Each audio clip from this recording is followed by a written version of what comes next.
Shemai, today we're diving into that magic of romantic tension, that delicious pull between the characters that makes readers scream, "Just kiss already!" If you're a romance writer or just obsessed with fictional love like me, hit subscribe because we're breaking down how to create that heart-thumping tension. Romantic tension isn't just about physical attraction. It's about the anticipation of what could happen. It's the lingering stares, the almost touches, the "I can't stand you, but I also can't stop thinking about you." The best tension makes readers ache for the characters to admit their feelings. My 3 favourite techniques for writing tension. 1, the slow burn. I love the slow burn. It's like simmering emotions just waiting to boil over. Think stolen glances, inside jokes, and accidental touches.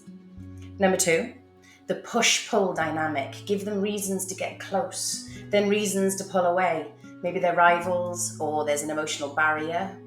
It's like an emotional tug of war. Number 3, unspoken words. Sometimes what characters don't say is actually more powerful. A character clenching their jaw, looking away, avoiding vulnerability. Now that's tension. So let's have a look at other examples of romantic tension. Now I've pulled examples from my text, Chasing Promises, which is part of the Hearts of Cummarabin series, in order to give you an idea of what it is I'm talking about and discuss how it works in practice. The first one is about proximity and physical awareness. This scene is in Lauren's point of view and is the morning of her estranged mother's funeral. She turned to face him and forgot to breathe. The world seemed to narrow, colours fading until all that remained was him. His dark hair was slicked back, neat and intentional, but one rebellious curl had slipped free, softening the sharp line of his jaw. That jaw. Strong, clean-shaven, carved like it was meant to be noticed, pulled at her attraction.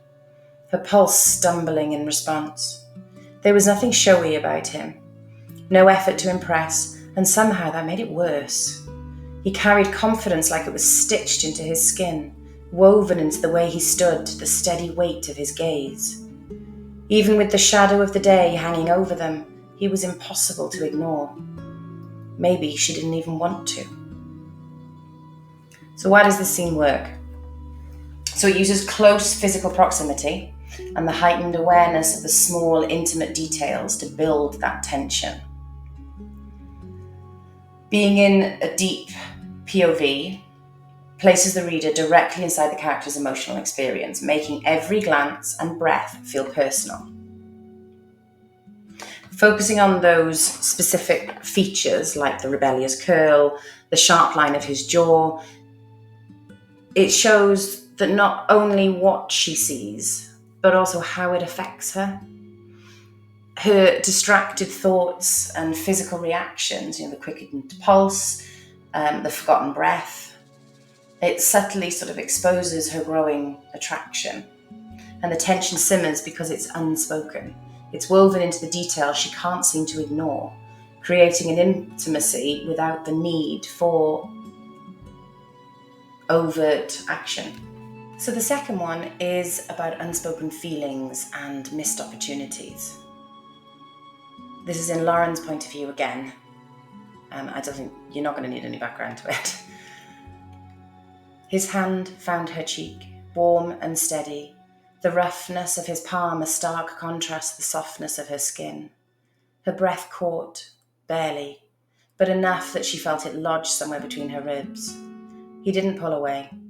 His thumb traced a slow, absent sweep along her cheekbone, like he was trying to remember her by touch alone. She should have stepped back, said something, anything, but the words tangled, useless against the weight pressing in around her. The space between them grew small, sharp-edged, stitched together by the breath they shared. She could see everything. Too much. The faint line of a scar near his temple, the way his lashes cast shadows under his eyes, the stubborn curl that refused to lie flat. Her heart tripped, stumbling over itself, traitorous and loud in the quiet. Then he leaned in, like it was inevitable. Like gravity had been waiting for this moment to do its work. His breath ghosted against her mouth, warm, uneven. The faintest brush of his lips grazed hers, not quite a kiss, but enough to unravel something she'd kept tightly wound.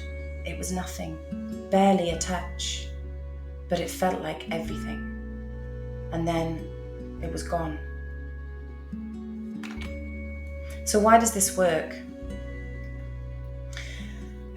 Sorry, that was intense. So this missed opportunity of a kiss, I mean, don't worry, they do get the opportunity not so long after this, but the missed opportunity allows the tension to simmer just below the surface. So instead of it actually happening, that left it incomplete and the reader wanting more. Lauren's deep point of view, it pulls the reader directly into the character's sensory and emotional experience, making every breath, heartbeat and hesitant touch feel intimate. The hesitation is not just physical, it's emotional. You feel it. And it's loaded with everything that's unsaid between them. This unfulfilled promise creates the anticipation, leaving the reader to crave the resolution that never comes yet. It's the ache of what could have been that lingers, making the eventual payoff even more satisfying. So the third one is emotional vulnerability and those conflicting desires. So this scene is in Lauren's point of view again. It's at her estranged mother's funeral. The townspeople have loved Lauren's mother. Lauren didn't even know her, so they blame her for her not being there. It's born of ignorance, but then they haven't been very kind, and someone's just said something quite hurtful to her. Lauren's spine straightened, tension locking her shoulders. Her fingers dug into her palms, nails pressing sharp crescents into her skin. Don't react. Don't let it show. The words still echoed, raw and biting, but she kept her face smooth, a mask stretched too tight. Then, Bryn's leg brushed hers, just a slight pressure, warm and steady, anchoring her when everything else felt brittle. Her gaze snapped to his. He didn't say anything, didn't need to. That small, quiet smile, soft around the edges, like he was holding space just for her. And just like that, the ache in her chest loosened. Not gone, but less sharp. So how does it work? Why does it work? So it relies on the emotional intimacy instead of the obvious physicality. Bryn's sort of subtle, non-verbal gesture, the light touch, the leg brushed against hers, acts as like an unspoken promise, a quiet reassurance that kind of contrasts with Lauren's instinct to stay guarded. His small, steady smile becomes charged with meaning because it's not just about comfort. It's a sign of how much he sees her, how much he knows her, even when she's trying to hide. And the tension really comes from that push-pull dynamic of Lauren trying to protect herself and with the undeniable warmth that she feels when she's in his presence. It's the space between what is said and unsaid that makes it electric. So that's how I create romantic tension, through slow burns, emotional push-pull, and the power of what's left unsaid. So what's your favourite book that absolutely nails romantic tension? Drop it in the comments. I'd love to hear your recommendations. I'm always looking for new things to read. And if you enjoyed this, hit that like, subscribe, and let's keep the romance talk going. Hwyl fawr!